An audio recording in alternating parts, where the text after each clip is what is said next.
Also, if you are from 1.0, please comment 1.0. If you are from 2.0, please comment 2.0. Yeah, along with your name. Yeah, hi Ajit, good evening.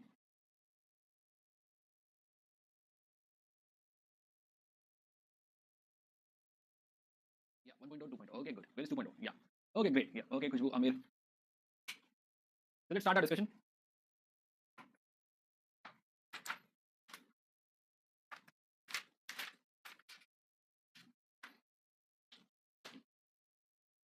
Okay, so till this point, just a second.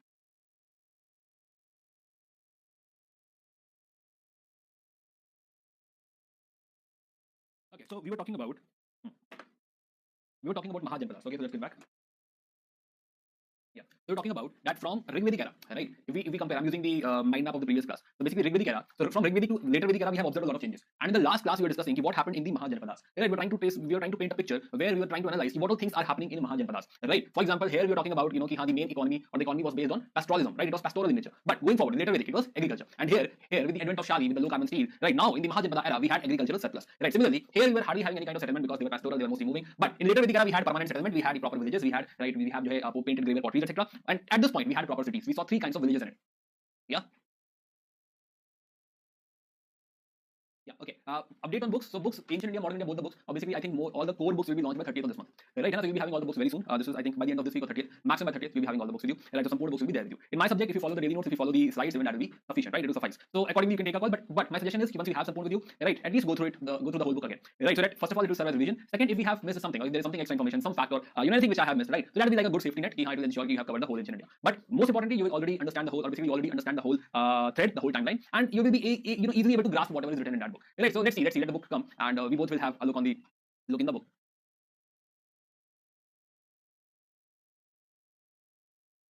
Okay, about the time, see, I'm anyway going to extend it till 8, right? So moving it to 8 was actually moving it to 8:30, right? So that was the reason right now I'm not going into this direction, right? Right now I'm not making any changes because it will be like 6 to 8:30. Right now it is like 5:30 to 8, which is like okay time, right? Which is a good time to have. So right now I'm not moving it, but especially I have to align it with other things, and this is also aligned with your optional batches. Your optional batches get finished before your 5:30. So I think this is a good time. Let's continue with this only.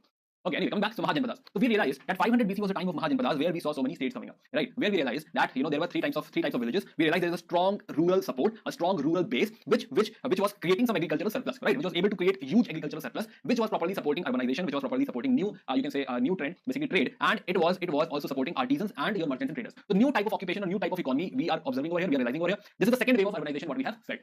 Right? Yeah. Plus, additionally, in these urban states, we understood the idea of king or the position of king. We realized that this king is now very, very powerful. He is hereditary. He has standing army. He has his own officers, Mahamattas. He has a proper fiscal system, proper taxation system. Right? And now he's strong. Right? He's a proper king, which we were looking forward to.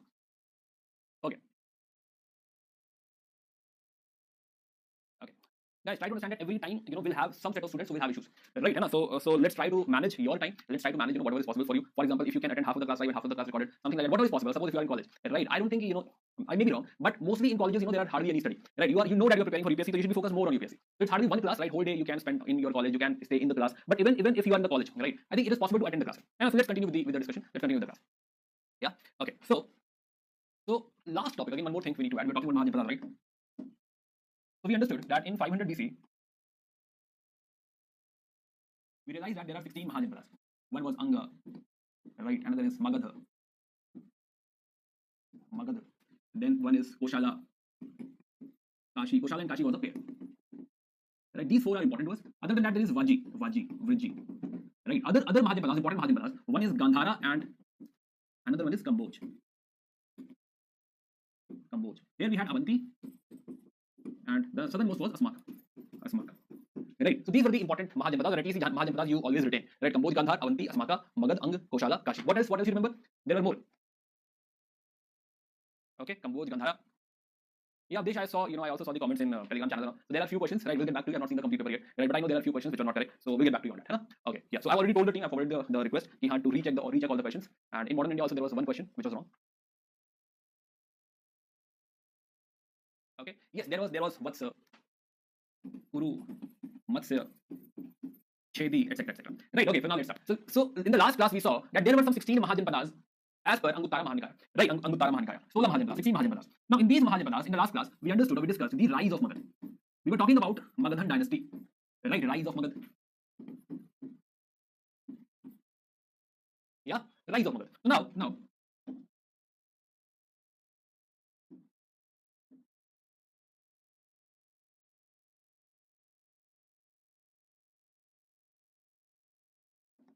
So now our story lies between 500 BC or technically 550 BC to 325 BC.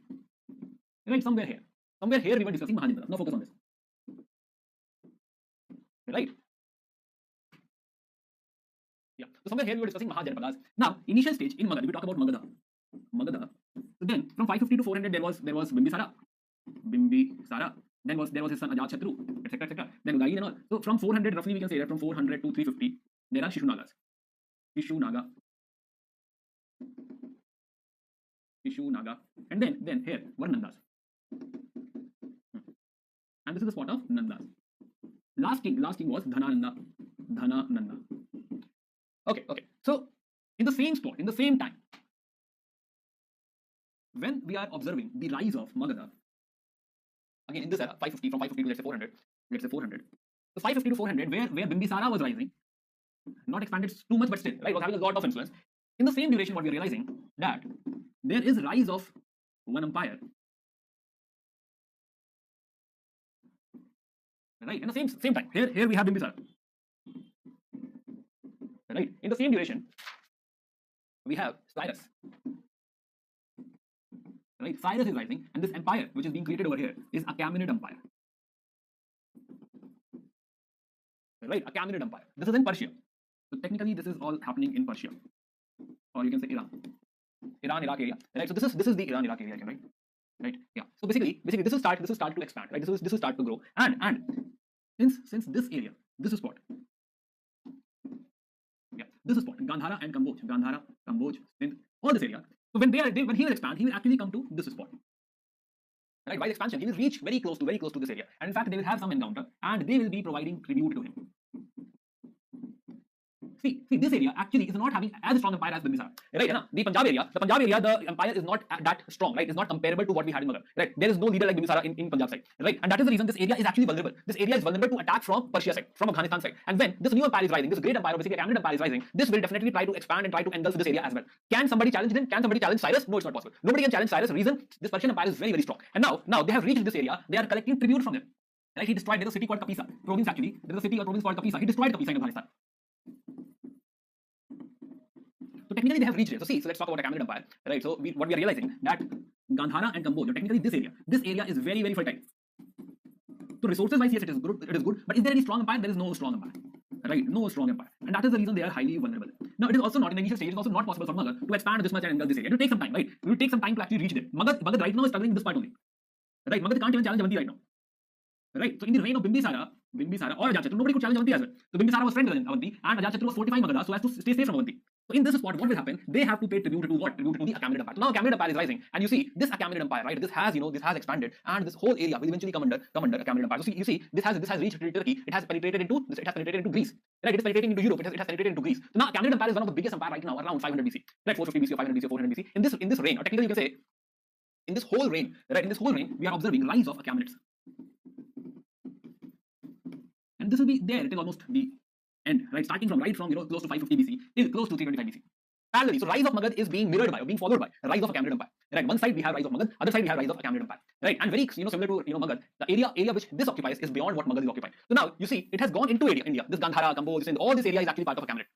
So the first king, let me bring the timeline forward.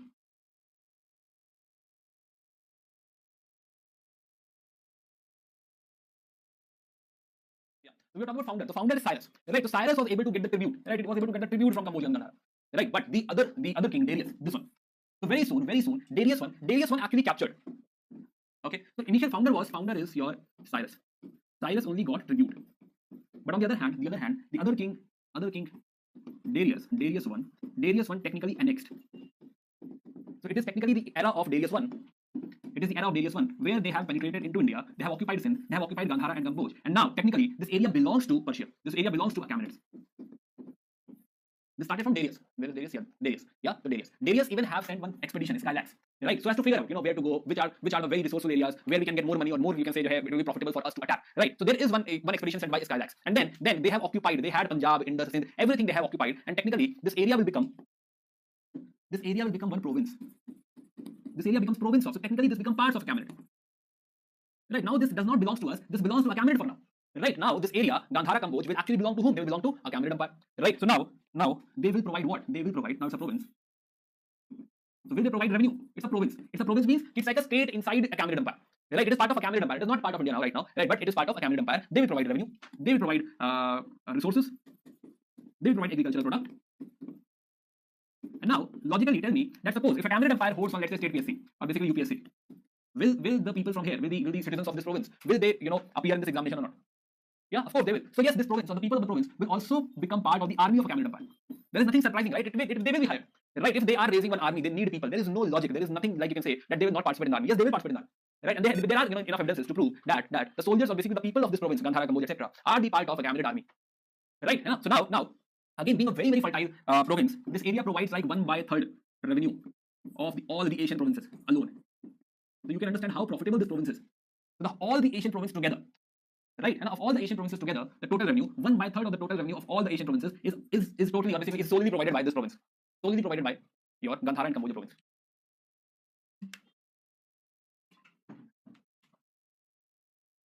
Now coming back, where is that map? Yeah. So what we are discussing that initially when Cyrus was there, right? So he was only getting tribute, but in the time of Darius, this part will actually become part of the Achaemenid empire. Right? It will become their province. Province is called as Satrapi. Right, so technically this is the province of Achaemenid empire. They will provide revenue to the center. They will provide people to the center. And revenue, because it's a very, very fertile area, revenue is very high. It's 1/3 of all the Asian provinces. Very, very high. Right, so this is a Achaemenid empire. Now, what will happen next? Now, this will continue. This will be continued for a very, very long time, for the whole Mahajanpala period, for almost the whole Mahajanpala period. This is true.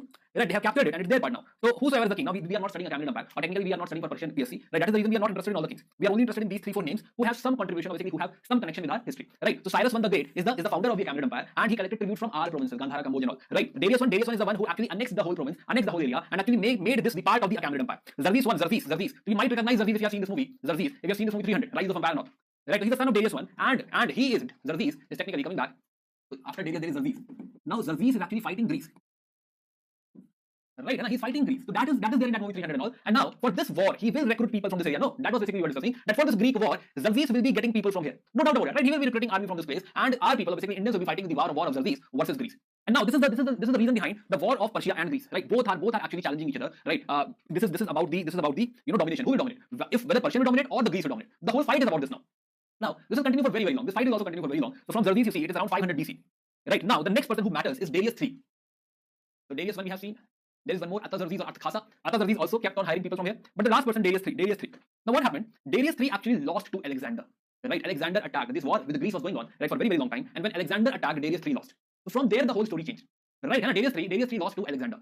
So yeah, so we'll talk about this battle again. But Darius III is the end of the story. So 330 BC, you see, 330 BC is Darius III. He is the founder. He collected tribute from our provinces. Darius I annexed our provinces and became, they became Achaemenid provinces. Achaemenid provinces are contributing a lot. Right, Xerxes I is known for hiring. Artaxerxes is known for hiring. And finally, Darius III. Sorry, this one Artaxerxes. Darius III is the one who lost to Alexander. And from here, the Achaemenid empire is over. Alexander destroyed the Achaemenid empire in 330 BC. Right, now, what is there for us in this? Right, what is there for us? Why are we studying Achaemenid empire? There is some impact. And we want to understand the impact of this, contact. Why? What is this Iranian contact did to us? Right, and so impact of the Iranian contact. Impact of Iranian contact. Now the first thing which we can write about is the trade.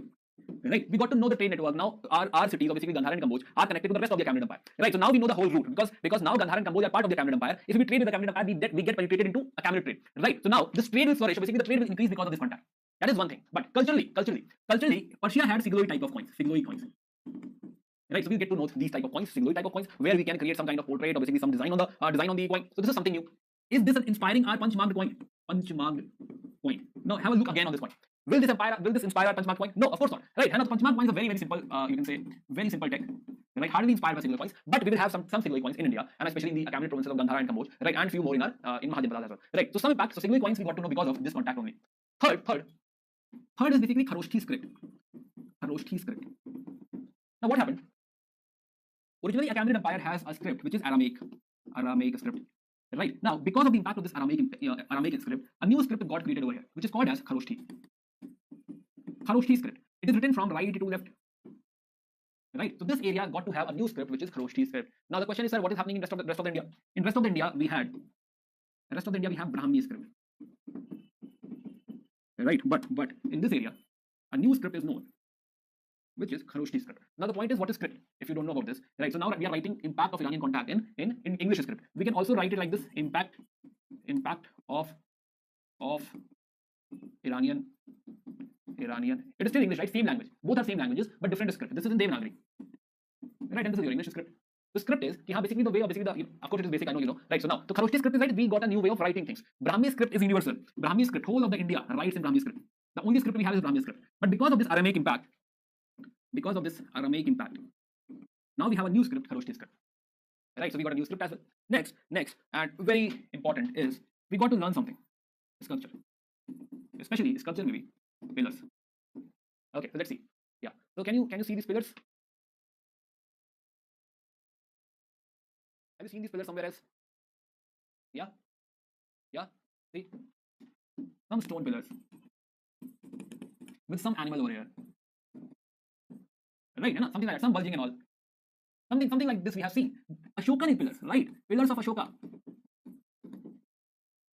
Is there any similarity? Yes. So they were known for this kind of sculpture where they made pillars, right? And there were some animal sculpture or animal capital on the top. This will inspire Ashoka also, right? So we'll see Ashoka in some time, and we'll realize that this idea of pillars are national emblem and all, right? The idea of the pillars, actually, a similar idea you can say, a similar idea was already there in Achaemenid Empire.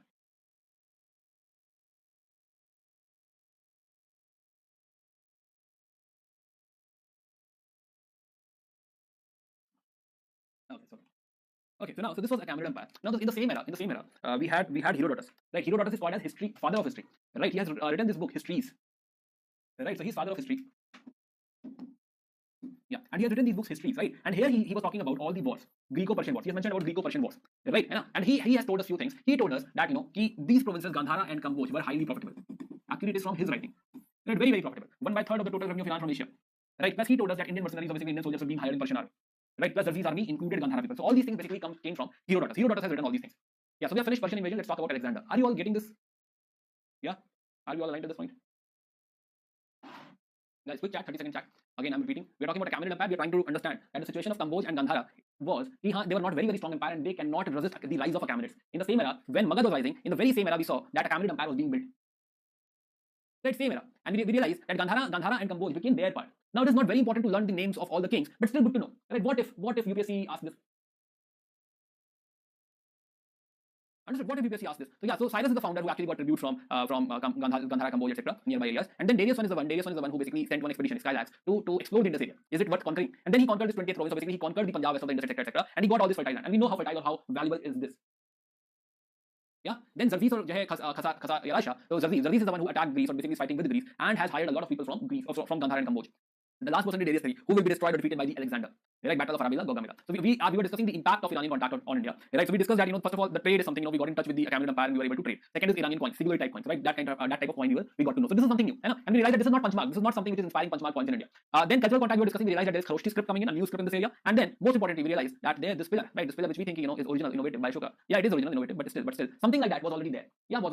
Yeah, Yeah, so we got to know this, and then we discussed Herodotus. Herodotus has written these books, Histories, and that is the reason because he wrote history of all this. Right, one of the oldest person who's writing about history of Greek and war, and that is the reason he's called as father of history. Right, so yeah, so first writer to perform systematic investigation of historical events. Right, so father of history. So he told us about all these wars, what happened, who was fighting who, and from where you're getting money and all. So there he mentioned that they have this Gandhara Kamboj. Gandhara Kamboj is the main source of revenue. Right, so he's telling us. Basically, he has written in those books that Gandhara and Kamboj are the main source of revenue, and they are basically boosting not only with money but also with people. Right, they are giving army to fight. Right, so all these things are from the Herodotus, and he's the father of history. So now let's get back to Alexander. What about King Porus? We have not reached King Porus. Okay. So now what religion they practice is not that relevant for us because we are not preparing for their history. So let's focus on Indian history only. Right. Though in Iran they were worshipping fire only. Right. So still it is very close to our tradition only. Very close to Aryan tradition only. They had fire curtain, etc., fire temple, etc. So they had that. Right. So very close to our methods of worship only. Okay. So now Alexander the Great. Right. Let's talk about first great Alexander the Great. So now this painting was made in the medieval era, in the era of Renaissance. Right. It is from Raphael. So now in this painting, what he has shown, and there are two philosophers. One is Plato, and he is your Aristotle. So Plato is the guru or the teacher of Aristotle, right? As you can see, he's old, right? So he's Plato, right? And his pupil Aristotle, right? So Plato was more about heaven. Plato was more about he has written this book Time Years. So Raphael has shown that he has this book Time Years in his hand, right? Time Years, and he talks about heaven. He talks about virtue, heaven. What is there, what is up there, obviously what is required to be in heaven, etc. Something like that was Plato's discussion. So he's pointing up. But Aristotle is talking about no. Let's not talk about heaven and all. Let's talk about human. Let's talk about people. So he has written his book Ethics. Right? So he has written Ethics. Now Alexander is actually a student of Aristotle. Right, so ask Aristotle, right, kind of simple. A for Aristotle, A for Alexander. So Alexander. So his father died when he was only 16, right, somewhere, 20. Right, very, very young guy, right, at the age of 20 somewhere. His father died, and he belongs to Greek kingdom. He basically is from Macedonia. Now, all these areas, so technically Greece was in basically, was under attack by Persian Achaemenid. Right? So Achaemenid was their, you can say, staunch enemy. Like they had to, basically they wanted to fight or destroy the Achaemenid. Right? And that is the reason that Alexander was sent on this expedition. That okay, go attack, and this is how this started. So from here, starting from Pella, he came to this area, kept on defeating, gone to Africa, defeated, and then the core part, center part, Gaugamela, Arabella. So Battle of Gaugamela, Battle of Arabella. Again, a very famous incident, but not important. Acha, okay, so what happened? The Darius III, right? So Darius III was in his camp in the night when Alexander attacked. And that battle is very famous. The strategy is famous. When actually it was not a proper day battle, it was like Alexander decided that if we want to defeat Darius III, we need to go all out. So let's attack in the night and destroy the whole camp while they're sleeping, kill everyone. So that was the incident. That was the way he followed, right? Attacking the whole camp with fire and surrounding them from all the sides and all that, killing each one of them. So that is how they defeated Gaugamela, Gaugamela, right? So now. After destroying this empire, right? He moved forward. So then he came to Susa and all. Then yeah. So then he has again gone to Central Asia, right? Came back to India. Now when he reached here, right, close to now this river, Jhelum. This is Jhelum River, which is Hydaspes. Right. So when he reached India, he met two people. First, he met Ambhi. Right. In this area, first he met Ambhi. Now Ambhi was the ruler of Takshila, and when he met him, yeah. So Ambhi. So again, what do? We start judging in history. Right. Now try to understand. Ambhi submitted to Alexander like that only. Right. He submitted to Alexander. He said, I don't want to fight you. I understand that you are very, very strong. So my empire is subordinate to your empire. It's okay. Let me know how I can help you, where you need resources and all, where we need to fight and all. Like where you need to fight, we want me to fight, etc. Right. So he had submitted to Alexander, and he didn't fight Alexander. Right. Also, when you attack a place, it's not necessary to fight. If the king surrenders, that's great, right? That's the best way. Right. Instead of fighting, if somebody surrenders easily, that is something required without killing anyone. Right. Without get anyone killed in your army as well. You are getting the another empire. That's great. So Ambhi surrendered over it. Right. Ambhi surrendered. Alexander said, great, okay, awesome. Then he moved forward. Yeah, then he moved forward, and there he met the next challenge, Porus. So close to Jhelum, right, between Indus and Jhelum, there was the kingdom of Porus. Right, somewhere here. But Porus didn't submit. Now again, people judge Ambhi, but think like that. Alexander has destroyed the kingdom of Achaemenids. Right, Achaemenid were the you can say the kings of this area. Right. So when king himself has lost, what or why you expect that such a small kingdom of Ambhi will be able to resist Alexander? And why he should be motivated to resist Alexander? Right. What is the difference between Achaemenid and Alexander? Till now he was under Achaemenid. Later, going forward, he will be under Alexander. And his life is not going to be changed. It's okay, it's perfectly fine. In fact, it is better for him. Right. Because Persia was much closer than Greece. So Persia had more control on this area than Greece can ever have. So it's better to have Greece king because they will not be able to control. So he will be anyway like virtually independent. So why to worry? Second, Porus. So Porus' real name is Purushottam. Right. So he is being, he, as per the legend, he fought Alexander, right? And you can say it was more like a tie. Right, he was about to win, but somehow he could not. And Alexander was very much happy with his valor, and that is the reason Alexander gave him back the kingdom. Right now, again, the story. This is more like a legend. Right, we don't know the exact story, and there are multiple versions. We're not very sure if Porus was that strong or not. But as far as we understand, yes, Porus was strong, and he gave very, very good, you can say, resistance to Alexander. Right now, from here, what happens from here? So at this point, when Alexander is close to Jhelum, obviously his aim is, to go down, right, come inside India. But the point is, if this area was having the army of Nandas. This is that point. This is close to what, 325 BC or 330 to 325 BC. So if Porus had given them such a good resistance, can we really, can we assume or can we imagine that if Nandas fight with Alexander, then it will be like over for Alexander. It will be very tough for him to win. So now his army, Alexander's army said no, we will not invade. We are very, very homesick. We need to go back. Alexander was frustrated. Right? He wanted to, he wanted to fight. He wanted to go ahead. But because his army refused and said, okay, let's go home. We're not feeling well. Let's go home once. Let's meet our family once, and then we can come back and we can attack again. So yeah, so here he decided to retreat, and so from here he had sent his people via 3 ways, plus one expedition via sea, Nearchus. So Nearchus was sent via sea, plus 3 land routes. Plus he has created a lot of cities here and there. All are called, it's very simple, all are called Alexandria. Alexandria had this, Alexandria had that, etc. So he has created a lot of Alexandria from here and there, from here to Greece. Plus while returning at Babylon, he fell sick and died. 323 BC, he died. Right. Also there is a legend that Chandragupta Maurya. Who is Chandragupta Maurya? We'll come to that. Chandragupta Maurya met Alexander and requested him to attack Nandas. Right. But as per the legend, Alexander was not very happy with the meeting and in fact ordered the imprisonment of Chandragupta Maurya. Right. But he escaped and somehow escaped and managed. Right. So yeah. So Alexander. So basically Alexander came back. Again, what is there for us in this whole incident? Because again, this is not Indian history, right? This is Greek invasion. But he has invaded India. So one thing is, yes, he had reached till Jhelum, right? Basically Beas. His final take, or basically the final point was the bank of Beas. So he has reached till Beas and gone back. Now again, what is there in this? What is there for us? So impact. We are always interested in impact.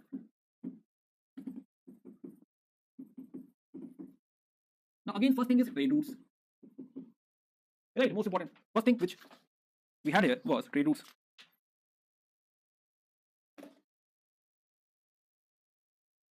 Second, because Alexander had his own history writers, right? So we got to know about our society or our socio-economic system because they wrote about that. right? Their historian, for example, earlier we saw Herodotus. Herodotus writing about Greek and Gandhara and Tambur. Similarly, the people or basically the writers who came with Alexander, right? He told us about our socio-economic conditions. Now they are telling us that there is Sati system. So now this is the first time we are talking about Sati. Right? They found Sati system in India. Sati system is basically burning of the wife with the dead body of the husband. Right? That is Sati system. And the wife has to be burnt with the husband. Right? And that was considered very sacred. The woman who gets burnt was considered as a goddess. Right? Devi. She is so you can say Pativrata, or she loves her husband so much that she burned herself with the husband. Right? Yeah. So we got to know about the Sati system. We got to know about sale of girls, or basically the slave girls. Right? This indicates about the this indicates towards the status of women as well. Right? Then we also got to know that we find fine breed of oxen in the Gandhara Kambuj area, northwest area. Right, and Alexander had ordered. He had given a good order. He said, "I need 2 lakh oxen. Right, send them to our place." Right, such a good breed we find over here. Also, they tell us about our knowledge of carpentry, that we were great carpenters. Right, so they also wrote about the knowledge of our carpentry. And other than that, Alexander also saw some Sangha, Gana Sangha. So while going out, he met few kingdoms and he realized that they are not monarchy, but they were republics, as we had seen. So he also found some republics, or basically some Gana Sangha kingdoms while going back. Right. Lastly, he had, you can say, basically he had facilitated the rise of Chandragupta Maurya. How? Now because of him, this area will be like, will be having political vacuum. Right. This area will have political vacuum, and that is the reason that Chandragupta Maurya will get enough space or enough, potential, or basically the possibility to occupy this space and expand. Right. So it can be written as, it can be considered as one of the reasons. So yeah, the trade routes we got 3 trade routes, we got 3 land routes, and 1 sea route as well. So now we are connected with Greek. Now this is also something which is very, very important, connection with Greeks. Right. Why? Because Greeks are going to be new global power. Right. And if you are connected with the Greeks, if you have this such trade connection, you get a lot of money via export. Right. We'll export a lot of things to Greeks, and our richness or our prosperity will be dependent upon Greece. Right. If they flourish, and export from us, obviously import from us, we'll get a lot of money. I repeat, most importantly, this trade route will help us connect with the Greek kingdom. Now Greek kingdom is like a new global power now. Achaemenid is destroyed, and the only power left now is actually Greek. Right, and this is very important for us because this will help us trade, right? And because of this trade, it will get us a lot of prosperity, money in India. So our whole economy will be dependent upon rise and fall of the Greek Empire, right? If the Greek Empire rises, they will trade more with us, we'll have more money, and our empire, or basically our country, will also rise, right? If they fall, right, now we have lost our export partner, and our economy will also fall, and we will fall with them. So this will happen, we'll see again, right? But not right now, it has not started yet. Now it will start, you can say, something will start now because of this connection. Additionally, one more thing I would like to add over here, because of this Greek connection. Now, since especially the city called Bactria, very close to India, and they have now Greek influence, or you can say Greek/Roman influence, and it will hardly take any time, when we will have such influence as well. Right? Again, not right now, but eventually we'll have a lot of Greco-Roman influence in our culture later on. This happened because of the impact of basically the invasion of Alexander. Right? A quick conclusion, basically quick revision summary. What we realized that it was the Aristotle's pupil, Aristotle's student, who invaded Persia. Right? And he was tutored by Aristotle. At the age of 20, he has succeeded his father Philip II. Right? And this is basically Greek kingdom of Macedonia. We understood that Greek is fighting Iran. Right? And he destroyed at Gaugamela. He destroyed this kingdom and then moved into India. First he fought Ambi, then he fought Porus. Right? Porus is technically Purushottam. He has not fought Ambi, by the way. Ambi had submitted. Right? But Porus he fought, and the legend says that Porus gave actually good resistance. But the army was homesick and they wanted to return. So from Beas they had returned back to Greece. But unfortunately he died in Babylon. So at this point in Babylon, he died in Babylon. And the point is, because of this invasion, a lot of Greek culture has flown over here. This is Bactria. Right? It will be also having Greek culture. And this is hardly take any time when this Greco-Roman culture, in all the ways, especially sculpture, will move to our country. Right? Not right now, not in the modern empire, but eventually yes, we will see that this culture will move to us. Now we will see that a lot of cities over here will be called as Alexandria, right? Created by Alexander. Plus we realize, see, this is the sea route. Right? This is the sea route, and this gave us a new route to Greek. This will connect us to Greek. So this was the impact. So yeah, a quick 30-second discussion. A quick check. We all are fine.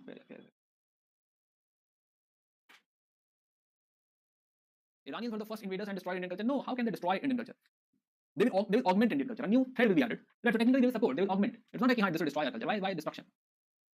Is Ashoka inspired from Iranian pillar sculpture? Yes, it's a debate. Right? And historians believe, a lot of a school of historians believe that yes, he was inspired because Ashoka came in 250 BCE, right? And they are there in around 500 BC, 250 years before they were established. Right? So yes, technically we can say that they were inspired, or basically Ashoka was inspired.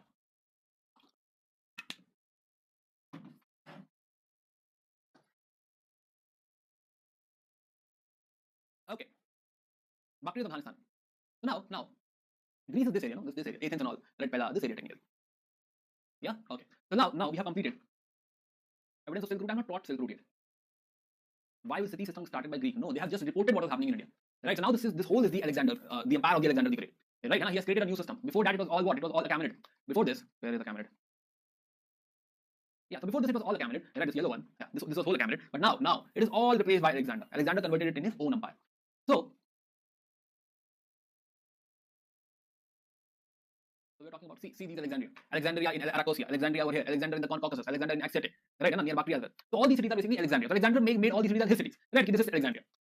Okay, so we're talking about impact of Alexander's invasion, right? Already discussed carpentry, Sati system, etc., etc. They have reported our culture. They have not started all this in India, right? Please, note this down. That they have not started this, right? They have not started Sati system. They helped us know this. That they found Sati system in our country. They found sale of girls in marketplaces in our country. They found that the breed of oxen was very good in the Gandhara area, right? They found that we have awesome carpentry. They have not. You can say they are not bringing this to our country. They are just reporting. They are letting us know that this was there. Okay, so now from here we will enter into Mauryan Empire. Mauryan Empire. Yeah, Mauryan. So let's start Mauryan Empire. Mauryan Empire. So the story roughly starts from 323 or 323 BC. Right? And right now we're talking about Alexander at this point. But technically, this is Nanda versus, in Indian context, this is Nanda versus Chandragupta Maurya. Chandragupta Maurya. Right? Now, okay, so from here your new chapter is starting, which is Mauryan Empire. Mauryan Empire. Starting from roughly 323 BC, and this will continue till 200 BC. Literally 185 BC, but yes, for our example purpose, assume 200 BC. So Mauryan Empire from 323 BC to 200 BC, very small, very small duration. Right? It's hardly what? It's hardly 125 years.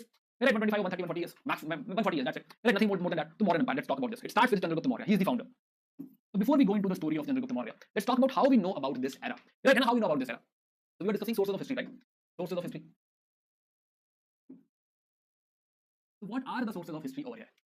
Now, archaeological side. Most important. We have edicts of Ashoka. Right? Ashoka has written a lot of things here and there. So many things here and there. And by studying these edicts, we get to know about Ashoka. We get to know about his rule. By understanding the expanse of his edicts, suppose he made one edict here, one here. This shows that all this is his empire. So we also get to know his geographical expanse. And by reading this, by the study, we get to know his philosophy, what he thinks. This is one part, right? Other than that, we got other things as well in archaeology. We got some, you can say wooden palaces, basically palaces. Palace at Kumarahar, right? Then we got punch marked coins, right? Similar things. The sculpture and all. So Edicts of Ashoka is the most important source because it is like autobiography. It is like written by or basically approved by Ashoka himself, right? But other than that, we have a lot of literary sources. Second was literary sources, right? Now, literary sources, especially, we will see that a lot of religious texts will be there. Religious, non-religious, especially Buddhist text. Not only Buddhist, but Jain as well. Jain text. Why Buddhist? Why Jain? Because Chandragupta Maurya adopted Jain. Right? He embraced Jainism. Right? So because he embraced Jainism, so Jainism must write about it. There must be some books which should write about Jainism. So yes, similarly, Ashoka adopted Buddhism. So yeah, Buddhism should write about a lot of books will be there in Buddhism, not only in India but also in Sri Lanka, in Tibet, which will talk about Ashoka. So we'll have a lot of such texts. But in a literary source, the most important source which we will refer to is a secular source, is Arthashastra. Supposedly written by Chanakya. This will be the most important source which we will refer to, and this tells us a lot about the administration, about economy, about society of that era. It is very important to have book. So Arthashastra will be like our main reference point. Okay, so let me show you some sources. So we are talking about Mauryan Empire, right? One of the biggest empire, basically the biggest empire till now, right? So yeah, so if you see 500 BC, there were Mahajampadas, Magadha, this and this and this. But in 250 BC, you see Ashoka's empire, right? The whole subcontinent is under Ashoka. So one of the biggest empire, the first biggest empire which we are observing right now is under Ashoka. Yeah, so let's build up for this. So yeah, Arthashastra. There is one more book which we will try to refer, but we can't. Is Indica. Indica is lost. It was written by Megasthenes. Right, Megasthenes was an ambassador. Yeah, we'll get to know his story, but yes. So yeah, so there will be secular sources, a lot of Buddhist texts, a lot of Jain texts, and these two books, Arthashastra and Indica, are special. Yeah. Okay, so additionally, the Puranas, Hindu Puranas will also talk about what all kings, what all dynasties are there at this point of time. So yes, from there we get to know. What will be Arthashastra, what Megasthenes, Indica? Yes. There is an author, Vishakha Datta. He wrote this book Mudra Rakshas. I'll tell you the story of Mudra Rakshas in some time. Other than that, a lot of Buddhist literature, for example, Jatakas, Deepamsa, Divadana. There is Ashokavadana. Ashokavadana is purely on Ashoka only. Right? It is all about Ashoka, and which says that before embracing Buddhism, Ashoka was brutal. Right? Ashoka was very, very brutal. Ashoka had a kind of a chamber, as Hitler was having a chamber. Right? Hitler had a gas chamber. Right? Similarly, Ashoka had a chamber, or Ashoka used to sit. Suppose there is a minister who is not working as per Ashoka. Right? So what Ashoka used to do, there was a pleasure clause. Pleasure clause says that he can bring minister over here, he can torture the minister, he can kill the minister, and he will have pleasure. That was the actual pleasure clause. Right? Today also we have pleasure clause for our ministers. Right? President has a pleasure clause. If president wants to remove a minister, he can remove. Right? He is not supposed to explain why. And similarly, Ashoka was having his own pleasure clause where he can kill a minister, destroy a minister, basically torture a minister, and he used to stay there and watch. Right? So a very sadist behavior, is mentioned in this book. And this was the behavior before he embraced Buddhism. And later on he became like, it was like before and after. Before Buddhism was like this, before Buddhism was like that. Something like that. We find in this book, Ashokavadana. Then again, Deepavamsa and Mahavamsa. These two books were written in Sri Lanka. These are Sri Lankan chronicles. Why? Ashoka sent his son and daughter to Sri Lanka, right? His own children to Sri Lanka to go and spread Buddhism, right? So that is the reason, when they are there in Sri Lanka, they must have told about his father, they must have told, who has sent them, and that is the reason Sri Lanka knows about Ashoka, and they have written about him in the Deepavamsa. Vamsa means family, dynasty. Deep means island, so dynasty in the island, right, or dynasty of the islands. Similarly, Mahavamsa, right, so like great dynasties, that kind of books. So they talk about Ashoka and his deeds. Similarly, there are more books like Mahabhashya, Milindapanho, etc., etc. Yeah, okay, so we're talking about Ashokan edicts, one of the very, very important source. So Ashokan edicts, now the things written over here in Brahmi script, right, but we could not understand the language initially, we didn't know what is written over here, right? So it was basically James Prinsep who had deciphered. James Prinsep deciphered, what all things are written in this. We'll see what is written, and we got to know about Ashoka, right? And then there are more inscriptions, Junagadh, Sohagora, etc., etc. We're talking about some palace, so yes, there was a wooden palace. Then we find a lot of pottery, we'll find a lot of coins. Yeah, so all these are technically sources of history, or basically sources of this era, from where we get the knowledge of this particular time, particular era. So now let's talk about more books. There is one book, Parshisht Parvan, Hemchandra. So before we talk about this, let's get back to Vishakadatta, Mudra Rakshas. Let's talk about Chandragupta Maurya. So there are more books. I'm assuming that you'll go through this, right? And I don't think we need to go line by line, right? So there are more books. Please see. These three yellow ones are important. The Kumar Charitra, Mudra Rakshas, Parshisht Parvan, asked in last year 2022 prelims paper, PT, right? And then also it was written here only. Right? We had discussed Parshisht Parvan. I had told you what is there in Parshisht Parvan. So now, let's get back to story. I'm telling you the story of Mudra Rakshasa. This is written by Vishakadatta. In which era? In Gupta period, roughly close to 500 BC, right? Or you can just write Gupta period. It's right. It's like, it was written almost more than 600 years later, right? So we cannot comment on the authenticity, but you can understand that this story, or basically this legend, is very, very popular. All the great writers want to write about this legend. Sorry. So let me tell you the story. I'm narrating the story just to have a strong point over it. That is, other than that, there is no other reason.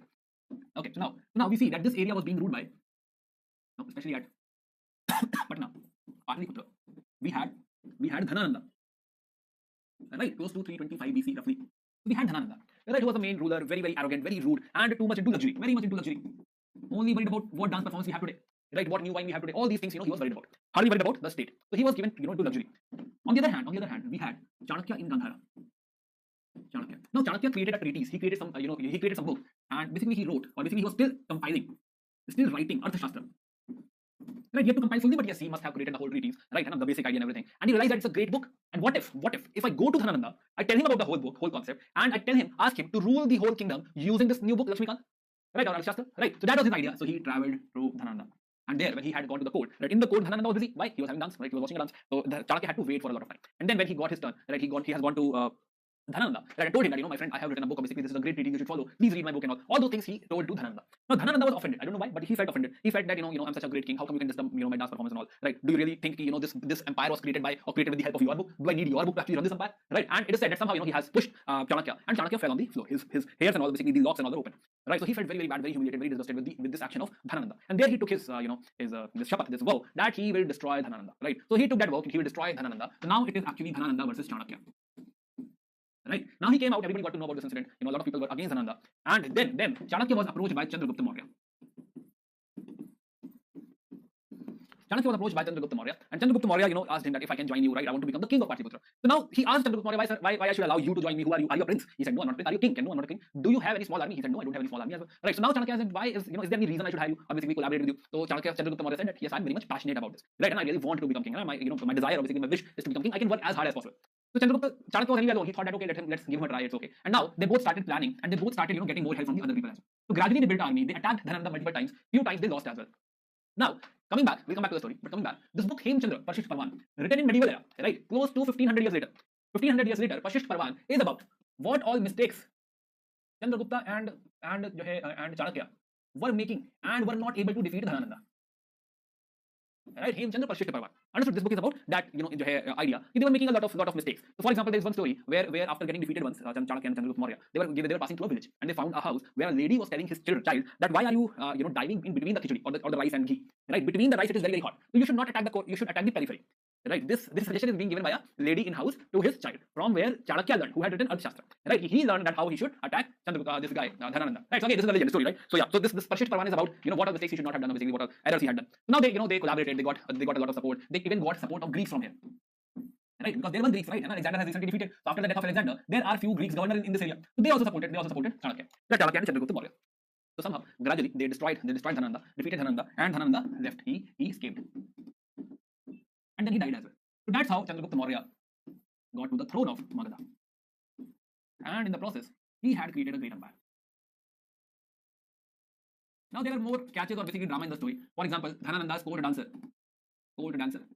was girlfriend of Chandragupta Maurya. And a flashback, a side story, right? She was a girlfriend of Chandragupta Maurya, and it was basically her who had asked Chandragupta Maurya that I can only marry a king, right? I can marry you if you become a king. So that was the logic or reason behind the passion of Chandragupta Maurya, right? He was very passionate to become king because his girlfriend said so, that I'll only marry you by if you basically become a king, right? So that was the reason behind this passion. And later on, while he was planning all this, Dhanananda married her, right? So during all this process, before Chandragupta could succeed and come there, and before that, Dhanananda married that girl. Okay, anyway, so that side story is not important, only for fun. So let's get back. So yeah, so this was the story of basically the rise of Chandragupta Maurya. Now we know Chandragupta Maurya, we understand his rise. Let's get back. So yeah, so now let's talk about. Yes, let's complete Chandragupta Maurya first. Yeah, so we're talking about Chandragupta Maurya. So this is the whole dynasty. Right, so we just discussed Chandragupta Maurya. Somewhere between 324 to 321, somewhere we are not very sure what year. Somewhere here we saw the rise of Chandragupta Maurya to the throne. Right, and then he will be succeeded by his son close to 300, right, Bindusara. And then he will be succeeded by his son Ashoka. And then he will be succeeded by some Gaya Maurya. We don't care, obviously we don't know about them. Right, obviously we know, but we this is not relevant for the history. There's something about Dashrath and all, but nothing else, nothing much important. Then the last one important because he's the last one. Only credit or the something important he did was he was the last one. Last kings are always important. First and last are always important. First because he's the founder. From UPSC point of view, of course, right? The founders are important, last kings are important, and in between, all those who had done some contribution, right? They are important. In any dynasty, it's not like you have to read about everyone. It's only those. The story is only about those who have done some contribution, right? So yeah, so his contribution is that he's the last one. He got killed, and otherwise nobody contributed much. So we'll not talk about them. Only these three are important: Chandragupta Maurya, Bindusara, Ashoka. Again, we don't care about the time as well, right? We only care about the time frame. So we only care about this is in which era, right? While studying, while we are discussing, we will mark timeline. This is Chandragupta Maurya, this is Bindusara, this is Ashoka. But it is not like it is not sacrosanct, or it's not like you have to religiously mug it up. It is just that we are building story. So for building up, we need those years. But otherwise, only this time frame, trait, who all are there, what's all happening, that is something which is important. Otherwise, nothing else is that important. Also, the time frame, obviously, the exact years are not very accurate. Right? Mostly they have mistake. Mostly we are not very sure which year they are talking about. Okay, so coming back to we were discussing Chandragupta Maurya. Now, one thing about Chandragupta Maurya, we don't know his origin. We don't know exactly if he was Kshatriya, if he was Shudra, right? And what he is exactly, we are not very sure. So there are few stories which says that he is the son of a Shudra, right? Some stories say that there were Mauryas who were Kshatriya. Yeah. So now when he got the throne, the capital city is Patliputra, and then he will have two provincial cities. So capital is Patliputra. This is the core of the empire, and one capital is at Takshila, and this shows that Takshila was under him. Second capital is at Ujjain, means Avanti. Right. So these two are provincial capitals. And this one is your center, main capital, right? Patliputra, Takshila, and Ujjain. Yeah. Other than that, Nandas we have already learned. Other than that, he had fight with Seleucus Nicator. So Seleucus Nicator was ruling in this area, right? He's the general of Alexander. So Alexander has died, but this area is now under Seleucus Nicator after Alexander. So what will happen? So they both will fight, right? So yeah, so Greek scholars will say that Chandragupta Maurya versus Seleucus Nicator. They will not be able to pronounce Chandragupta Maurya, right? Chandragupta Maurya. So Chandragupta Maurya will become Chandragupta, something like that, because they will not get what you're saying, right? What is Chandragupta? So they make it Chandragupta. So Chandragupta. So Chandragupta will become his name, right? And they have mentioned about that meeting. We were talking about Chandragupta Maurya and Alexander meeting, right? So yes, they have mentioned about this meeting. Plus, Greek writers also tell us about the fight of the point we were discussing, Chandragupta Maurya and Seleucus Nicator. Now this fight is close to 300 BC. Now again, here is not important, but towards the end of his empire, they fought. And Seleucus Nicator obviously was defeated by Chandragupta Maurya. He can't handle Chandragupta Maurya. So he was defeated. So he had to give a lot of areas, especially the Afghanistan, Gandhar area. So Arakosia, that is Kandahar, then Gadrosia, Baluchistan, then Parapomisadai, that is Kabul, Herat, Gandhara. So almost whole of the southern Afghanistan they had to give. Right, so this was gone. Now, in return, right, it's like when they are having this treaty, they have to make it a bit cordial because they are neighbors. Right, to make it cordial, what Chandragupta Maurya did, he said, okay, we are taking so much territory from you. So as a gift, as a token of appreciation, obviously a gift, I'm giving you 500 elephants. Right, so he gave 500 elephants to Seleucus Nicator. So he got a lot of area from him, right, especially the Afghanistan part. And in return, he gave some 500 elephants. So he said, okay, sir, we will also give you something in return. Right, return gift. Return gift is Seleucus Nicator sent Megasthenes as ambassador. So he is the Greek ambassador in the court of Chandragupta Maurya. Right, so yeah, Megasthenes came into picture like this. We'll come back to Megasthenes again. Did I miss something? No, okay. Yeah, before that, now let's talk about these two books. So first of all, let's talk about Arthashastra. What is Arthashastra, when did we find it and all? And then we'll talk about. So as we have discussed, that sources, especially the secular sources of history, here are two. One is Arthashastra. Second one is Indica. Indica was written by Megasthenes. Right, Arthashastra was written by Chanakya. So we had lost Arthashastra, and in 1905, so let's talk about Arthashastra first. So in 1905, R. Shamastastri, right, R. Shamastastri gave the copy of Arthashastra, and it was on the palm leaves. Right, so in 1905 we got Arthashastra. Right, so we got it back in 1905. R. Shamastastri. Now when this book got into the public domain, or basically the you can say intellectual domain, people started talking about this. So 1905 is we were under Britishers, right? And at this point, when Arthashastra came into light, then it was like is it really possible to have such kind of book around 2000 years ago, right? And it's very astonishing. It's very surprising that a book like Arthashastra can exist in 250 BC, right, or 300 BC. It's very surprising. So now if you see why is this surprising? Because here you will see that topics, if you see what are topics are covered over here. So topics you will realize they have covered war, diplomacy, they have covered law, prisons, taxation, irrigation, mining, port, coin, agriculture, spies, trade, administration, manufacturing, all such things. Means it is more like it is more about how to manage polity, the treaties on polity and treaties on economy both. Right, how to run a state and how to run an economy, both are being written over here, both are being considered over here. Right, the whole state system has been discussed, how to run all this. In fact, including irrigation, mining, agriculture, trade, economy is also there. Right, now if you see, if you read this book, you'll find that when to do assassination. This book teaches you when to kill someone, when to kill family. Right, sometimes it is necessary for the king to kill the family. Right, so when to kill family, how to manage secret agents. Right, this book is purely practical and it is also unconventional. It is practical, it is unconventional. It is telling you when to kill a family, kill your family. Right, it's about your family, king's family. Sometimes it is okay to kill a family. Right, so now this is like brutal again, right? It's very crude. For kingship, sometimes you need to kill someone and you need to kill your own. Now here you see, so they are talking about moral duty of the king. They are adding one element to polity, which is paternal. This is the keyword, paternal despotism. Right, paternal despotism. So this is basically defining the character of the king. A character of basically a king should be paternal and despotic. Paternal means like your father, right? And authoritative. But paternal is like father who cares for you. Right, but he's strict. Right, paternal and despotic. He's strict, but he cares for you. Whatever he will do for you, but maybe you'll not feel good about it. Right, sometimes maybe you're playing cricket and your father comes by. First of all, he beats you, then he takes you to your home, and then beats you again, and then asks you to study. Why? Because he believes that study is important. You need to study. You should not be playing cricket at this point of time. So for that, he will have to beat you. So yes, it is paternal, but it is despotic. There is no logic. He can beat anytime he wants. Understood? So here he's saying that paternal despotism is important. It is not like somebody will tell me what is important, somebody will tell me what to do. No, it is despotic. It is my will, king's will. Whatever he wants to do, he can do. But whatever he will do will be paternal. Will be guided by the idea of paternalism. Will be guided by the idea of being father. Right? As a father, he will do whatever he will do. So it means happiness of the subject is the king's happiness. Welfare of the subject is the king's welfare, and good of welfare is basically his good. So technically, your father wants that you should be happy, you should be good, you should be great. And when you are happy, basically when you are doing good, he's doing good, he's basically happy. So same thing, the king should be like a father. Maybe you're not able to, get to read this because of legibility. Maybe not legible right now. But don't worry, when you have the slide, then you can go through the slides and all. Right now I'm telling you what is written there. Yeah, so now when Britishers read this book, they compared it with Machiavelli. There's the author Machiavelli, right, who has written a book, Prince. Right, he wrote this book, Prince. So now Britishers said that such a book, they compared this way with Machiavelli, and they said that this book is Machiavellian in true sense. Right, this is Machiavellian. Understood? Why? Because Machiavelli wrote The Prince. The Prince. And this also talks about similar thing, that to ensure that your kingdom is safe, somebody you need to kill your own, somebody you need to kill people. So that is also very despotic. So The Prince and Arthashastra seems to be close. Right? The Britishers were surprised. Britishers said that means there was Machiavellian thought at that era. Where on the other hand, Machiavelli existed in the medieval era. Right? He's a part of Renaissance. So The Prince was written in the Renaissance period. Right? So yeah, so The Prince. So this is being considered that our book Arthashastra is Machiavellian and it is written 2000 years before Machiavelli, basically at least 1700 years before Machiavelli. This is surprising, and we were given a lot of credit, of course. So initially we felt great about that. We felt happy that our book Arthashastra, it is more like Machiavellian. That is very exciting. We are very proud about it. We are Machiavellian. Our book is Machiavellian. Machiavelli wrote it right now. We wrote it some 1500,000 years, 1800 years ago. Then Machiavelli. But later on historians refuted. Later on historians said that no, it is wrong. We cannot consider Arthashastra as Machiavellian. Right? Reason? What is the reason why Arthashastra and Machiavelli are, or The Prince are not equivalent? No, they are not equivalent. Question mark. They are not equivalent. So yeah, so let the question mark be there. We'll get back to this point. Let's continue. Let's get back to Indica. Right? So let's let this question mark be placed there. Right? And we'll get back to our discussion. Why not to call it Machiavellian, or why we should not be comparing it with The Prince. Okay. Coming back to Megasthenes Indica. Now Megasthenes came to us as an ambassador. He was ambassador of Seleucus Nicator. You know that. Seleucus Nicator. Now when he came to India, he started writing. There is. Okay. So yeah. So he started noting down his observation and all, and that became Indica. But Indica has not survived. We don't have Indica today. We only have reference of Indica in the other European books.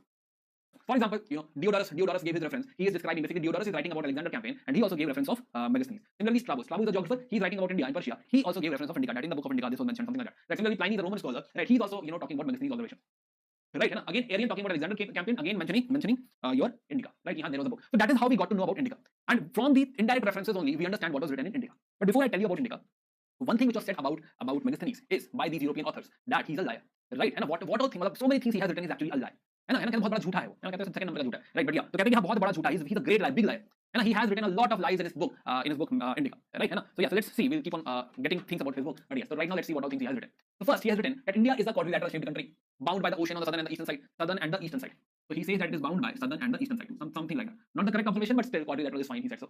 Okay, then he is talking about our climate as well, soil, climate, river, plant, etc., our environment, our animals, etc. Right, I'm not going to study, I'm not going to read line by line, and I want you to read it once, but we'll just go through the whole text. Right, then he also talks about administrative setup, he's talking about society, right, folklore, etc. Then he talks about worship of Lord Krishna, right, and called him as Dionysius and Hercules. So comparing with the Hercules of Europe, right, Dionysius and Hercules. Now this point is important. He says that famine has never visited India. Famine has never visited India. Neither there is any kind of food scarcity. Right, and even in the wartime, the cultivated fields will not be destroyed. Now suppose if one army comes from this side, one army comes from this side, and suppose there is a cultivated field in between, so there will be a discussion like, wait, wait, wait, come from other side, so they will come from this side, and they will also come from this side, and then there will be war. They will ensure that this field is not destroyed. Right, such kind of things he has written in his book. Then he has also written that people were very, very prosperous.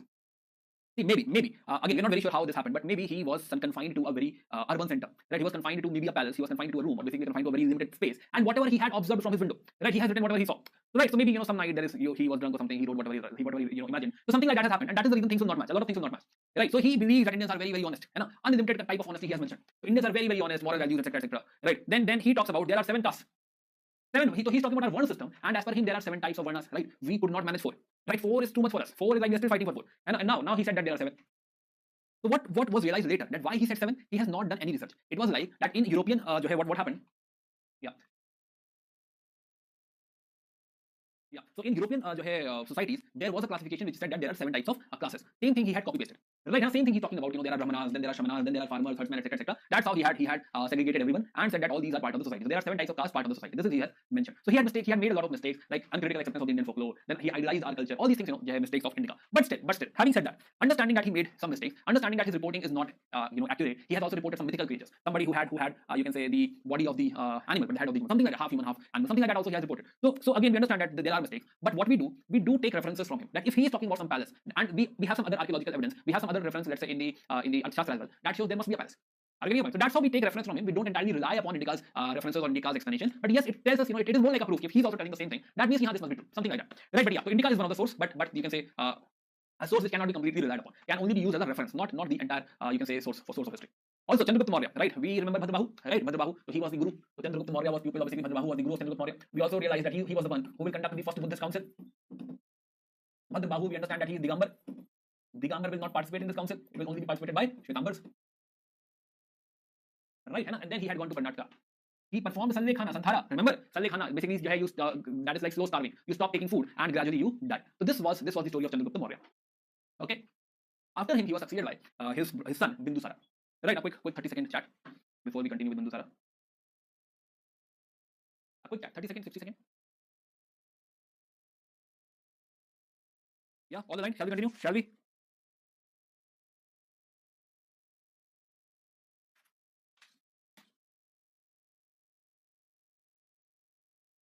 Oh, sorry. No, Jain Council, of course, Jain Council. My bad. Jain Council. Thank you for pointing out. First Jain Council, rewriting of all agams and all. Yeah, Jain Council. Yes, thank you. Did we talk about Sangha earlier too? Yes, somewhere, yes. Okay.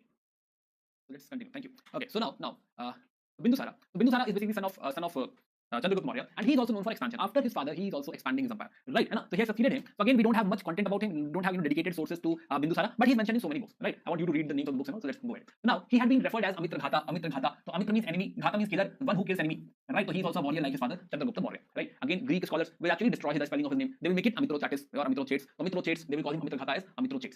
Now he will also receive some ambassadors. He will receive people like Antiochus is the Syrian king. So he has such a diplomatic relationship. He has diplomatic relationship with Antiochus, who is the king of Syria. He has diplomatic relationship with King Ptolemy of Egypt. Right? So they had also sent ambassadors. So again, you will not be able to mug up today. But yes, so Deimachus is ambassador from Syria. Dionysius is ambassador from this Egypt. Right? So he is also having such kind of diplomatic feelers or diplomatic relationship with his neighbors, and not only neighbors but the others as well.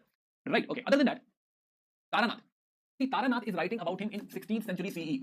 It's like around 1800 years later, which tells us that he had a lord below him who was Chanakya, who had helped him expand in the southern India. Right, a lot of southern expansion happened under Chanakya, one of his lord under Bindusara. But this is being told by Taranath. This is a very later story, later story. We are not very sure. Then also we got to know about his son Ashoka. So he has a son Ashoka. Right, now there was some rebellion in the story says that there was some rebellion in Takshila. So Bindusara was ruling from Pataliputra. We had Bindusara here. Bindusara. So because of this rebellion, so we had a rebellion over here. Why will there be rebellion? First question. Why is there a rebellion? Now there is a rebellion maybe because of corrupt officers. One thing. Second reason. It's far from the center. Right? So they are striving for autonomy.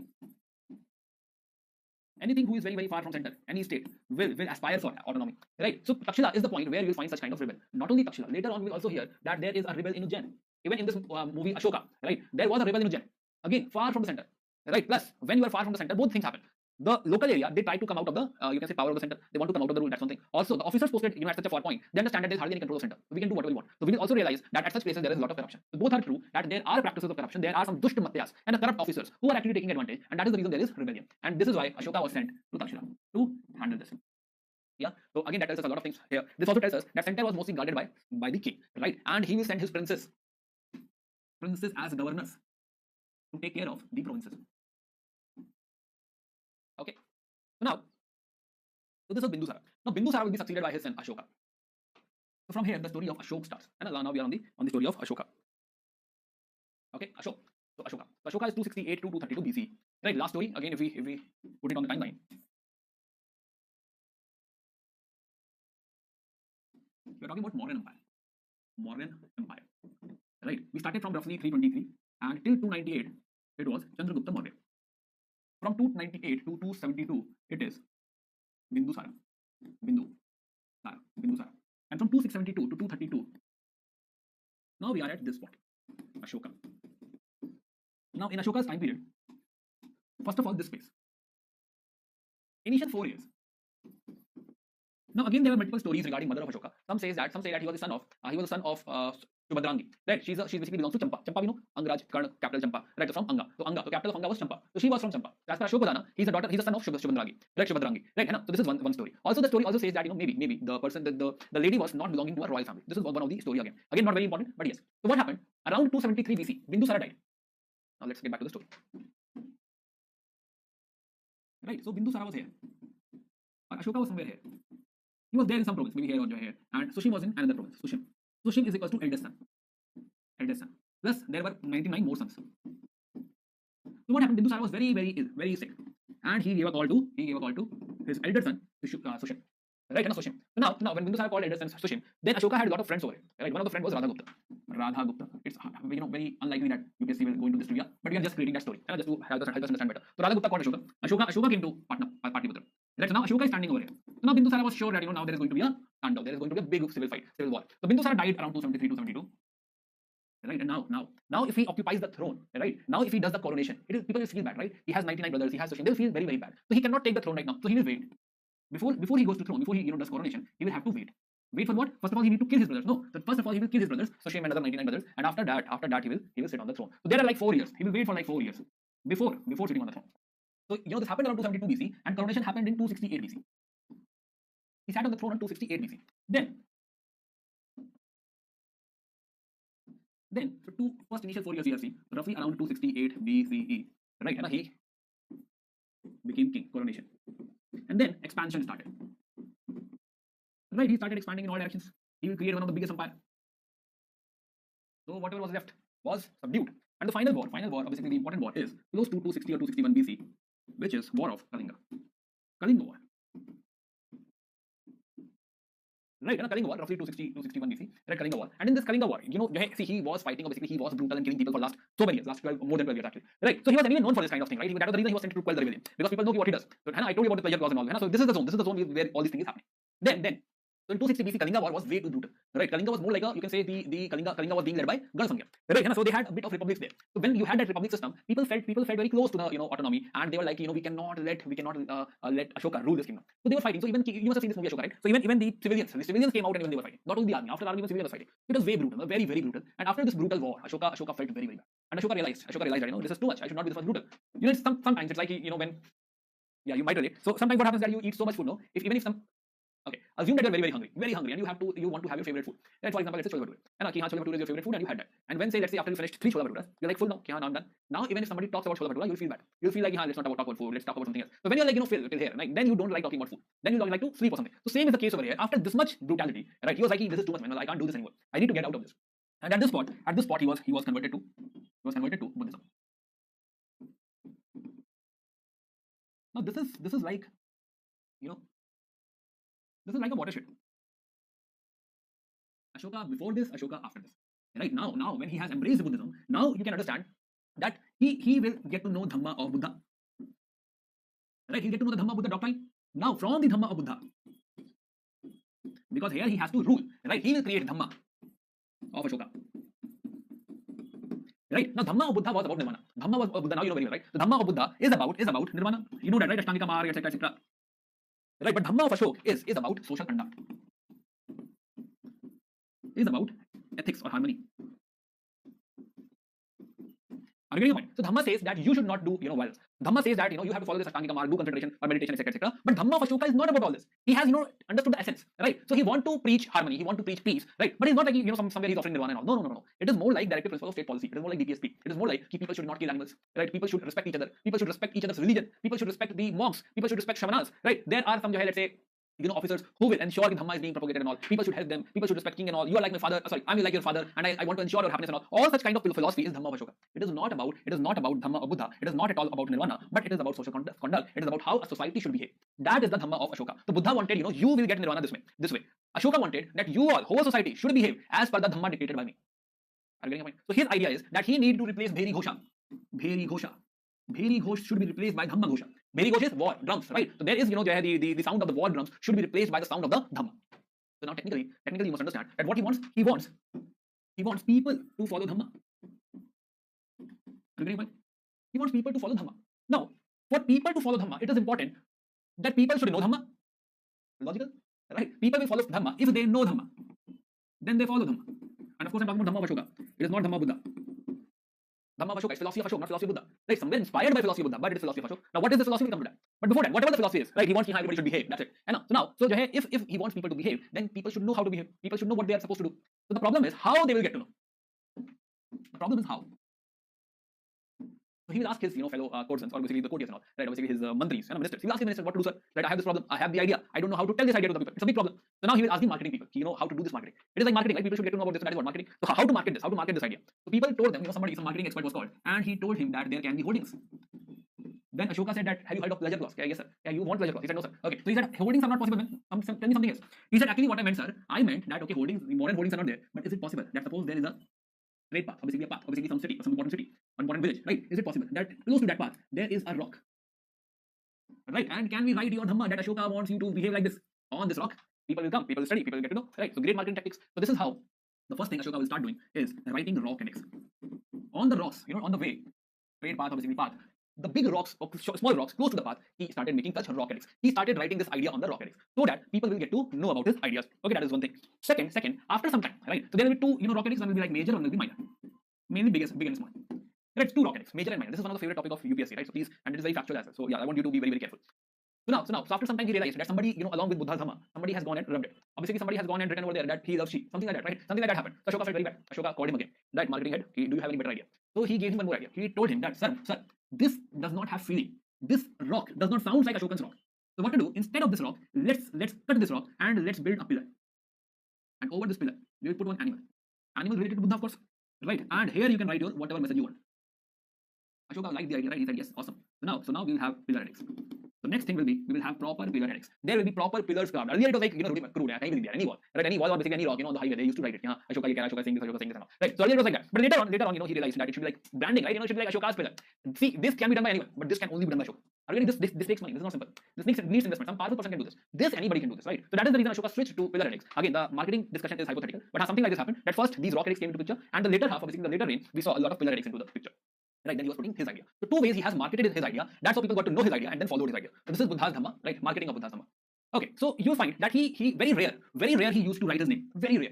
Right? Otherwise, there are only few places. For example, one is Musky, one is in MP. So there are very, very few places where he has written his name. Otherwise, he was using this name Devanam Priya. Right? Devanam Priya, that is somebody who is beloved of God. Right? Devanam Priya Dasi, somebody who is like great appearance, good appearance. So that kind of you can say pseudonyms, titles, basically titles, not pseudonyms. Titles were taken by Ashoka, and he was calling himself Devanam Priya Dasi, right? And somebody who is beloved of God. God loves him. Something like that. So that people also feel great about him. And it is not like, it's not great saying like, Ashoka wants to say this. But Devanam Priya Dasi is saying this. That sounds very, pleasing. So instead of writing his name, he was writing Devanam Priya Dasi.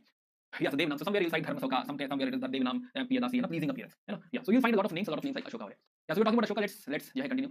Yeah. So before we go back to the Dhamma policy, now we need to see two things. Two things are pending. Exact what is Dhamma policy, exactly what is written in it, one thing. Second, where all we find these edicts. So technically, these are your edicts. So we come to the family wala part, or basically we can go through the family wala part. See, mostly we have discussed. This part we have already discussed. He had started propagating Dhamma. And one thing you already know, let me brief what is there. Okay. So let's talk about his family first. We come back to the Dhamma part. Let's discuss his family first. So as per Deepamsa and Mahavamsa, right, those Sri Lankan chronicles, we understand that Ashoka has multiple wives. One is Mahadevi, right? Mahadevi. She is from Vidisha. Yeah, it is visible. You can read it. Okay, great. So Ashoka. So Ashoka, one wife is Mahadevi. She's daughter of merchant of Vidisha. So she's from Vidisha. Again, Rishita Bhatt of Ashoka. Right? And she is Devi, Mahadevi. They had two children over here. One is Mahindra, and other is Sanghamitra. Both of them were sent to Sri Lanka to spread Buddhism. Right? So now what he will do, he starts sending his family, he starts sending his ambassadors to various places. For example, also to these kings and all, to Syria, to Egypt, Macedonia, Libya, right? Epirus. So you'll find he's sending a lot of missions to spread Buddhism. Right? And again coming back. So yeah. Other than that, there are more queens like Asandimita, Padmavati. Padmavati's son Kunal is the crown prince. Then Tisrakha. We had to discuss Tisrakha when we were talking about Bodhi tree. She was trying to destroy Bodhi tree. Karuaki, again Ashoka, Kareena Kapoor, Karuaki. Right? And so Kareena Kapoor Karuaki is written, or basically she's mentioned in Queen's Edict. Right? There is a pillar in Allahabad Kosam pillar. I'll tell you what it is. Right? Very, very important pillar. Right? Then there is a daughter of Ashoka who was married to a king of Nepal, Devapala. It's a very small family, five queens, and few children, right? Mahindra, Sanghamitra, Kunal, and Charumati. Right? This is a small family he had. Plus, we had already discussed his, his encounter with Buddhism. And one thing which we already know is Third Buddhist Council. Remember, Patliputra. Right? Third Buddhist Council was conducted by him. He had thrown out some 60,000 heretical monks, right, who were trying to create skills. Remember? Yeah, and he had supported Theravada, original Buddhism, original teaching. Buddha is Guru. Right? So this is that soul chat. Coming back to our inscription other part. Right? So now, so these are the edicts of Ashoka. These are those places where Ashoka has written his message. Right? And all these are the places. So now, so these are basically major edicts. Minors are not shown over here. So if you see now, again, the triangle one is the pillar edict. Triangle one is the pillar edict. So let's mark the triangle. One is this triangle. One is this triangle. Delhi Topra. One is Meerut. One is here Kausambi. Right? And Lauria, Nandangad, Lauria, Araj, Ramapurva. Oh, so we will find that all the pillars are mostly concentrated over here. Very few here and there. Mostly concentrated in this area. Reason? Yes, reason is that pillar was being shared out, or basically carved at Chunar, near Varanasi, Banaras.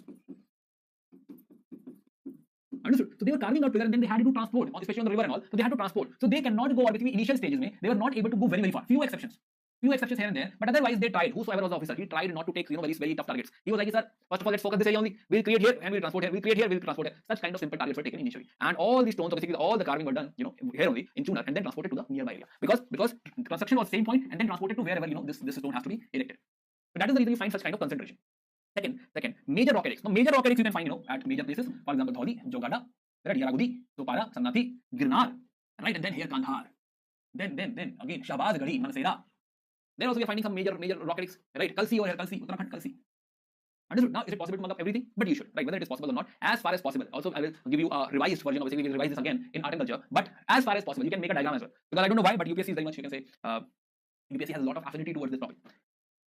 Understood? Now, one thing out of curiosity, right? What we will observe that this area, this area has, or basically is using Brahmi script, right? But this area is not using Brahmi script. Make sense? They should not. Right, the edicts or the message written in this area, mainland India, it is in Brahmi script. But here, somewhere we find Aramaic, somewhere we find Greek, somewhere we are finding Kharoshthi. Understood? So we find that it is not the same in the Afghanistan side, or basically Gandhar and all side. Reason, people over there were the part of a Achaemenid empire for a very, very long time. They know Kharoshthi. They might not everyone knows what, not everyone knows Brahmi, but they knew Kharoshthi. And here the purpose is what? Here the purpose is, it's not like Ashoka wants to do something for the sake of doing it. Ashoka wants to give message to the local people. Local people should understand. So the script over here should be what? Kharoshthi. Make sense? It should be Kharoshthi, right? Right. The rest of India, the script should be, or the message. We have not discussed the message yet, don't worry. But the rest of the India should have a message in the Brahmi script. But these places, they don't understand Brahmi script. Here, Brahmi script will not make sense. Automatically, it should be in the Kharoshthi script. Yeah? Or whatever language they know.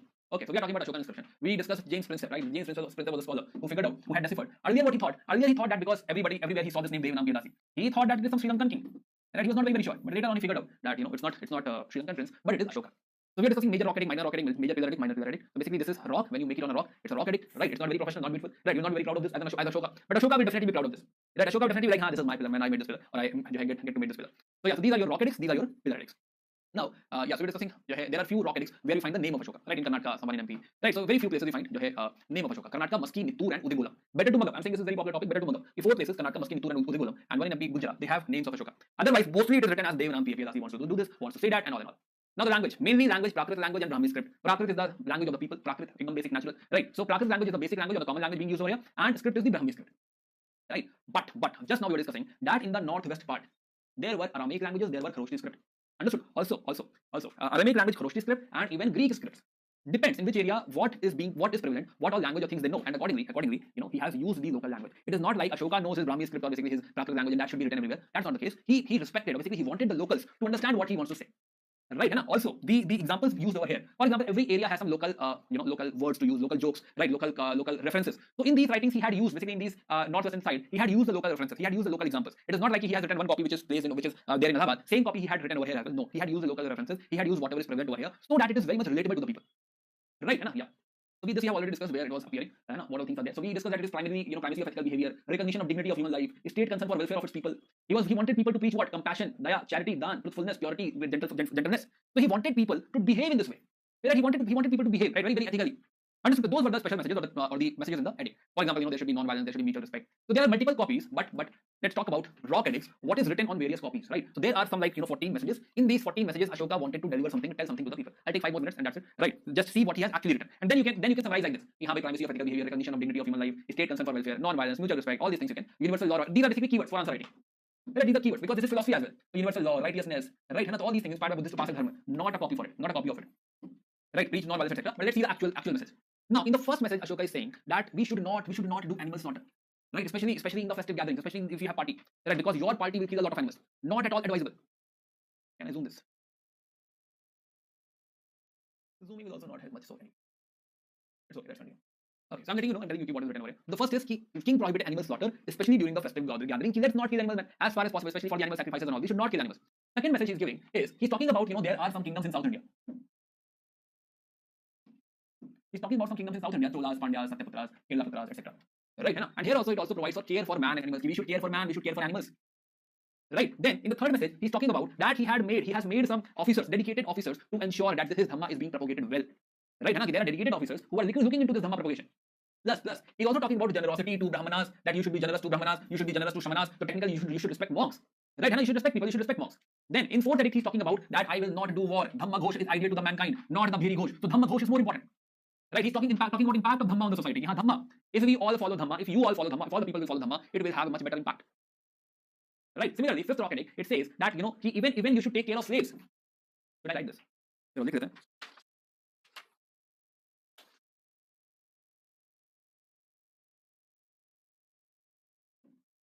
The first edict he was talking about animal slaughter. Right? We don't do party. Basically, you do party, but don't kill animals. Right. Second, he's talking about southern kingdoms and care for man and animals. Plus, he has mentioned southern kingdoms as well. Southern kingdoms. Right. Then third, he's talking about there are Mahamatras, there are officers. Plus, respect Brahmins, respect not only Brahmins, but other shamanas as well. Right. Other monks as well. Understood? Again, the whole concept or idea is this only. Idea is directive principle only. The idea is to create that harmony. It is idea is to create that ethical behavior. But what exactly messages he has given? Right, we are discussing that once. In the end, for answer and all, you need to understand the concept only. What is exactly his message, not the original message.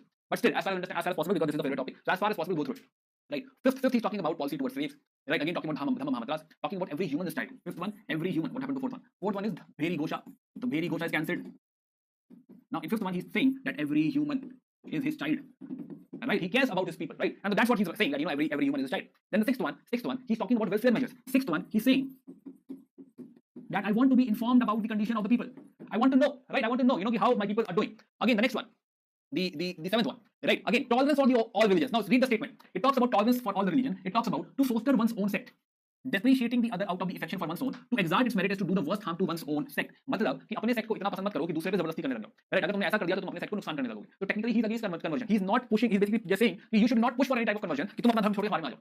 Right? है ना? So here he's talking about tolerance for all the religions. The seventh one, he's talking about tolerance. Right? कि हाँ, you need to tolerate other religion as well. Right? है ना? Now in eighth one he's saying that he had gone for Bodh Gaya, etc. Right? He has seen Bodhi tree. He had gone to Bodh Gaya. And in ninth he's saying that there should be no marriages, there should be no big ceremonies, be it birth, be it illness, be it marriage, etc. Don't spend so much, don't conduct big ceremonies. So he's against big ceremonies. So why am I discussing this one? I want you to feel what kind of messages he has given. Right? He's not talking about nirvana. He's talking about how the society should behave. They should respect each other. They should not be conducting, they should not be spending a lot on ceremonies, marriages, etc. They should even respect animals. They should take care of the slaves as well. Right? So that is the message of Moses. You should basically respect and love everyone. Simple. And every human is child. Every human is my child. Now he's also saying that I'm also feeling responsible. I'm saying that you all are my child. I'm feeling that I'm responsible for the welfare measures. I want to be informed about your condition. I want to know how you all are doing. And that is the reason I have placed Dhamma Mahamatras. So that Dhamma Mahamatras are Dhamma officers. Mahamatra means officer. Technically Amatya means officer. Mahamatra means senior officer. This will come, don't worry. Right. So Dhamma Mahamatra is a senior officer who works for Dhamma. So technically he's saying that I'm very much worried about you all. I want to understand your condition and everything because I'm like your father, pattern and despotism. Right. And he is not saying that I have joined Buddhism or embraced Buddhism and you should also do the same. No. There is no such message. There is no such message where he says that you should all convert to Buddhism first thing, or this is how you should get nirvana. No, there is no discussion of nirvana, no discussion of Sangika Marg, etc. And that is the reason Dhamma of Ashok is not Dhamma Buddha. Right? It is his own Dhamma. Right? His own Dhamma Ghosh is happening. Again, few more left. Let's talk about them. So, so 10th he's talking about the fame and glory of the Dhamma policy. Again, 11th he's talking about the elders, care for the elders. Also, again talking about animals. Do not kill animals. So multiple times he's talking about animals. 12th, he's talking about again tolerance among different religious sects. And 13th, I would like to write. 13th also talks about. I'm writing 13th. 13th also talks about Ijjika Mahamatta. Ijjika Mahamatta, an officer who takes care of women, right? Women welfare technically. So there is a dedicated person, dedicated officer who actually cares for women, who actually ensures the welfare of women, right? And let's talk about the no, this was 12th, not 13th. This is 12th, right? 13th talks about Kalinga War. Right, 13th talks about Kalinga War. It tells you how he converted to Buddhism and all. So 13th is about Kalinga War. 14th is about purpose of the rocketing, why he's doing all this. Right. So these are the messages. We saw the messages because we understand the real idea, rather than just saying it's a social conduct message. But we must understand, what is contained in these messages, what are actually what are messages. So now you can understand it is about ethical behavior. Now you can understand it is about dignity of the human life. Right. It is about state concern for the welfare of its people. It is about compassion, charity, truthfulness, purity, and gratefulness. Yeah. Okay. So I want you to give a reading. Right. So before tomorrow's class, go through all this, right? That is on. Go through all this, right? Finish the ethical part. Tomorrow we'll start from this we have already discussed, right? This is all done. We'll talk about some locations, some important pillar ethics. So from here we start tomorrow. Some important pillar ethics. What is the structure of the pillar ethic? Right? All the other important ethics. So we'll start from here, and then we'll go into the other thing. So this is 2022 question, right? You need to, and there is no idea of elimination over it, right? You need to know to answer this. Yeah, Skywalker. Yes, this can be a legend. This can be wrong that he killed his 100 brothers, right? Yeah, but this is, as I told you, that we books tried to create a before after effect, that before this thing, before embracing Buddhism, he was brutal, and that is the reason it was so. What about Samudragupta is not here, man. Samudragupta is not the part. It is not Gupta Empire. It is Chandragupta family, right? It is not Gupta. They are Mauryas. See, we have very limited understanding. Try to understand that. Don't judge. It's okay. We discuss in a fashion that we try to create a picture, paint a picture. So whether the two things we need to understand about Ashoka here before we paint a picture. Before earlier he was such a brutal killer and then he converted into this and that. Right. So two things. First, this was the biggest empire ever. Right? After this, Samudragupta is the one who will create such an empire. Even this is bigger than Samudragupta's empire. The real person who will be able to create such a big empire after this will be Akbar. Not exactly Akbar as well. In fact, I should say that it will be after Akbar. Post Akbar will be able to create such a big empire. Second is very few kings get converted into a philosopher. Right? Very few kings are worried about. Basically, they come out with such a philosophy. And they have a philosophy, right? And after him, and this is the reason, only those people are called great. Basically, Akbar and Ashoka both are called great. Reason, because they have a philosophy which respects all the religion. Right? Both are similar in that way. This is the reason we call Ashoka the Great. Great because one of the biggest empire, political unification, one thing, but not only political unification, but philosophical unification as well, right? And that makes him great. He has that kind of philosophy which is beyond, transcends religion. Not only secular, but it transcends religion. All religion are equal, all religion are good. You need to respect everyone. Creating DPSP in this era, right? And the social conduct in this era, right? There's a very famous saying that all philosophers should be kings, or all kings should be philosophers, right? So there we have a king who is a philosopher. So that is the reason we call him a great. Conspiracy theory and all, it's not in UPSC syllabus, let's not worry about that. Few stories I told you because they are from those books, right? And I want you to understand those books. Yeah, that is the only idea, only discussion. Also, I wanted to have some emotion, some drama in between, so that you are able to retain the topic. Otherwise, let's not go into any controversy, right? Whatever is there in UPSC main core discussion, let's focus to that only. Understood? Right? And see this question, where is that? If you realize, you need to mark site of Ashoka. Basically, you have to pair site of Ashoka's major rocketing and the location in the state, right? This is a tough question. That's why I'm saying, UPSC now is like taking this topic to another level. So again, it is not feasible to go beyond this, but at least learn this much. Yeah. Okay, guys. So. Okay.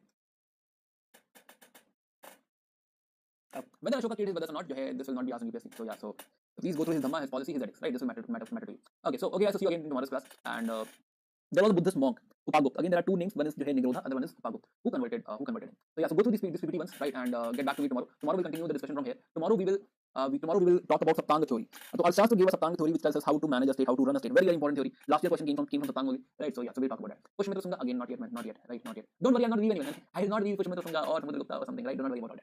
Okay, guys, see you again tomorrow. Bye. Take care. Good night. We earlier talked about Pushmitra Sundha when we were talking about decline of Buddhism. Right? We'll come back to that point. Okay, bye. Take care. Good night.